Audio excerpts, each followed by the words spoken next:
તો વાત કરીએ સુરતની તો સુરતમાં ફરીથી અસામાજિક તત્વોનો આતંક સામે આવ્યો છે, જ્યાં ડિંડોલીમાં ચાના સ્ટોલ પર મારામારીના દ્રશ્યો સર્જાયા, જ્યાં પોલીસનો કોઈ પણ પ્રકારનો ડર ન હોય તેમ લુખ્ખાગીરી જોવા મળી, જ્યાં મારામારીની ઘટનામાં 2 લોકો ઈજાગ્રસ્ત થયા છે। ત્યારે સમગ્ર ઘટનાના સીસીટીવી કેમેરા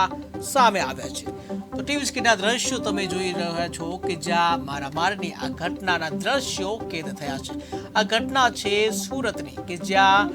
અસામાજિક તત્વોનો આતંક સામે આવ્યો છે, જ્યાં કોઈ પણ પ્રકારનો ડર ના હોય એ રીતે ખુલ્લેઆમ જે લુખ્ખાગીરી કરતા જોવા મળે છે। ટીવી સ્ક્રીનના દ્રશ્યો તમે જોઈ રહ્યા છો જ્યાં ખુલ્લેઆમ જે મારામારીના આ દ્રશ્યો સામે આવ્યા છે, ત્યારે બેખોફ રીતે પોલીસનો કોઈ પણ ડર રાખ્યા વગર, કાયદા કાનૂનનો કોઈ પણ ડર રાખ્યા વગર ખુલ્લામાં જે મારામારીની ઘટના સામે આવી છે। સુરતના ડિંડોલીના ચાના જે સ્ટોલ છે ત્યાંના દ્રશ્યો છે, જ્યાં કોઈ પણ પ્રકારનો પોલીસનો ડર નથી, કાયદા કાનૂનનો કોઈ પણ પ્રકારનો ડર નથી અને ખુલ્લેઆમ લુખ્ખાગીરી જોવા મળી રહી છે, કે જ્યાં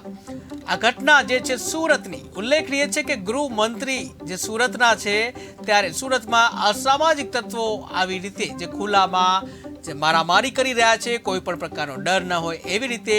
મારામારી કરી રહ્યા છે, ત્યારે આવી મારામારીની ઘટનાઓ ક્યારે અટકશે તે જોવું રહ્યું।